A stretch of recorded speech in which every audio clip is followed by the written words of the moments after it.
So, IrieItes, greetings, Mr. Solo Banton, straight from Lübeck, northern Germany today.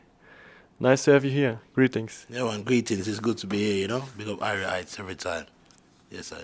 Yes. So, for the last couple of years, you released some heavyweight reggae tunes in all of Europe.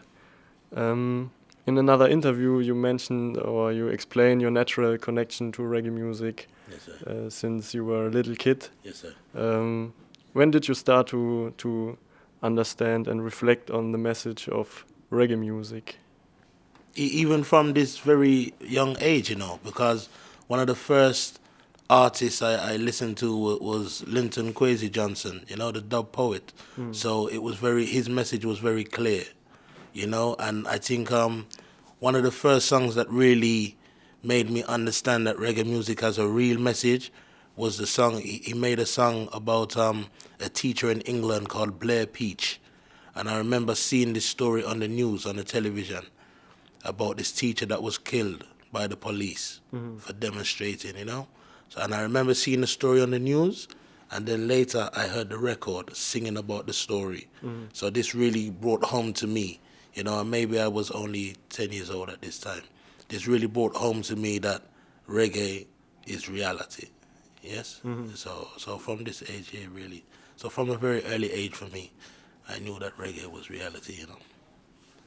So reggae was often considered the newspaper. The newspaper to the people, Yeah. man, the ghetto people's voice, People without a microphone could be heard through reggae music. Otherwise, they would never be heard before, Yeah, definitely. From this early age, I found this. So tell us something about how was growing up in this time in England. It wasn't easy in this time in England, much racism in this time. Racism was very big, not just in the community, but institutionalized, So the police was racist, the judges was racist, For my older brother and my older sisters to get work was racism. Even the school teachers was racist in this time. So it was fun at the same time. Look, it was good. There's always good and positive in it. There's positive and negative in everything. You understand?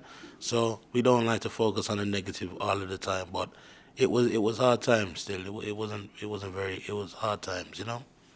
Yeah. But we survived. Yes, sir. Listening to reggae music, I think more and more. When did you start to think about Rastafari, which is a big part of this message?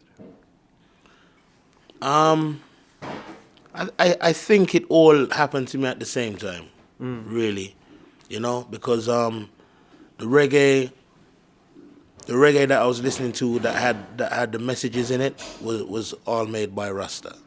So I think it happened at the same time. At this time in England, there was two kind of reggae music. You had the roots and the reality, which was made by all Rastaman at this time. And then you had the lovers rock side, which was just about lovers, you know what I mean? Boy and girl and rare, which I loved as well. Some great music was made during this time here. So it was either lovers rock or roots. You understand? So at the very same time that I recognized the reality in reggae music, I learned Rasta. I learned about Rasta as well. Yeah. And there was also kind of a community or important people for you, any elders or something like Well, that? my elder brother, who is 9 years older than me, he was Rasta. He locked up and became Rasta, and there was many elders in the community for me, and those times, also those times growing up as well, everybody was your elder. Everybody, when I say this, I mean even people that were not your family as a youth would still talk to you as if they was your family, So if you was doing something wrong in the street, as a youth, you're playing around or whatever, a stranger would come to you and say to you, "Don't do this." You understand? So the community was a real community. So the elders would talk to the youths, you know. Whereas I find in these times here now, the youth have no respect for the elders, and the elders don't even talk to the youths, and the gap is too big, you know. Whereas in this time before, the elders would talk to every youth, you know what I mean, and teach. So yeah, there was many influences for me, you know. Even if I go to youth club, there was some elder rastas there, and if you ask them a question, they would answer. They would have time for the youth to teach the youths them, you know what I mean. And this is what we are missing in this day and age. Really, the elders don't want to teach the youths, and it's, you know. So you grew up in London, is right? Yes, Shepherd's Bush, London, West 12, you know. So how was your first experience on sound system? You start DJing in this time? No, the first experience I had on, I was trying to DJ. As a DJ, I heard an artist called Billy Boyo, you know, and he was a young boy, just a little bit, 2 years older than me. And I hear this young boy singing. I say, oh, if he can do it, I can do it. Also, there was Little John. A couple years later, there was Beanie Man. You know, they were only 9 years old, 10 years old, 11 and 12, you know.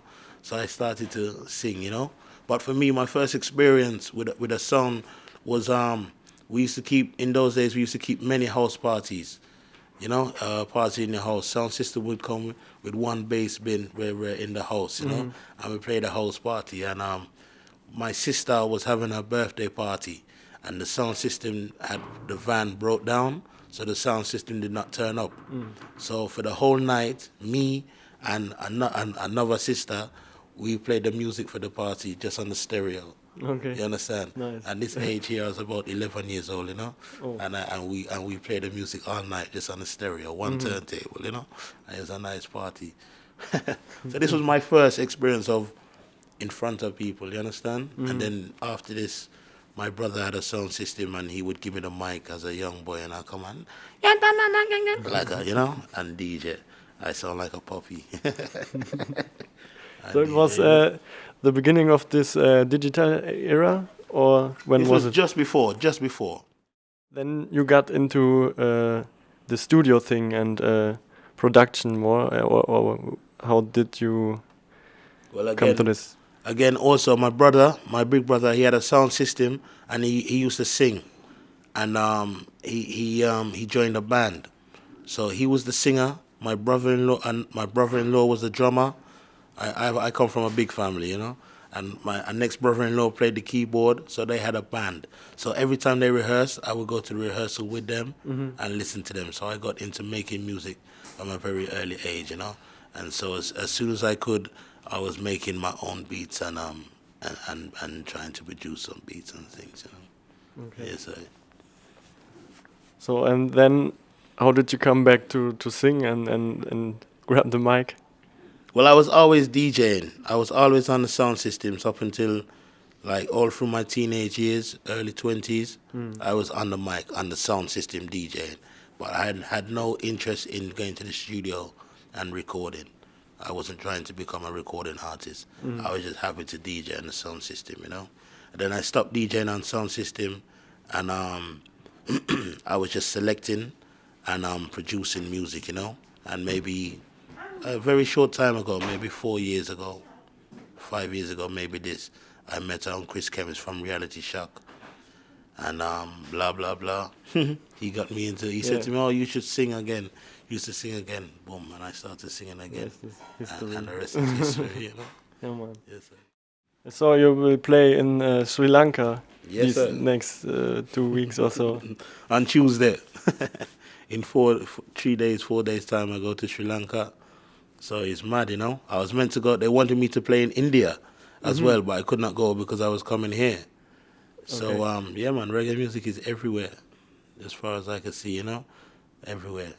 I went to Mexico earlier this year. I was in Mexico, and yeah, man, reggae music is everywhere. Rasta is everywhere too. You know? On the other hand, you got these tunes with this gangster Ras and walk like Rasta, talk like Rasta. So you describe also people who take it like a kind of style. Rasta is a style, but don't live it from the heart, perhaps. Yes. What do you think about? Is it the thing of modern days, or has it always been like this? I don't know. I cannot answer that truthfully. I imagine that it's always been like this. I imagine, but I don't know for sure. But I know for sure, in the last 10 years, that there has been many people there's been many misconceptions of what Rasta liberty is, you know, and many confusions as well. Some people just don't know, you know, and there's been many people who have used the popularity of Rasta to obtain certain levels of business, whether it's music or fashion, you know, with no respect for what Rasta means or what Rastafari himself taught, you know, and some miseducation in this factor. So with Gangster Ross, no, I exaggerated the situation with him just to get across a message, you know. 'Cause at this time as well, I was very disappointed with many artists really who were Rasta, and people were looking up to them as Rasta, and so people who don't know, this is one thing that we must understand as artists with a microphone, that people are listening to you for you to teach them. You are a teacher in the front of the class, you know. So this person who does not know anything about Rasta, when he see what you are singing, he will take this as the Bible. What you say is Rasta. So therefore, you cannot be in the video or on the stage saying that you're a Rasta and then talking things that have nothing to do with Rasta. Gangster business has nothing to do with Rasta. And there was a fashion and a trend maybe 4 or 5 years ago where people had this thing they were calling themselves Gangster Rasta. You know what I mean? And this is where I got the Gangster Rasta. What are you talking about? These things do not go together, you know? It does not go together at all, you know? And so this is what I use Gangster Rasta to do, to try and highlight this, you understand? Yes, sir. So tell us something about your current work. You're recording something. Is there a new album coming up? Well, we're planning. We just had the EP released by Jahtari, you know, and then we are thinking maybe next year in the spring summer, maybe I would release another album on Reality Shock, you know. We see we are thinking about this, you know. But we're always working in music, you know. Music is me, you know. As I hear a beat, I'm ready to work. So we're always working. But yeah, I think that we will do another album maybe next year in the summer. So we're looking forward to that. Yes, sir. Give thanks a lot. Give thanks. Yes, sir. Yeah, man. Bless it. Respect.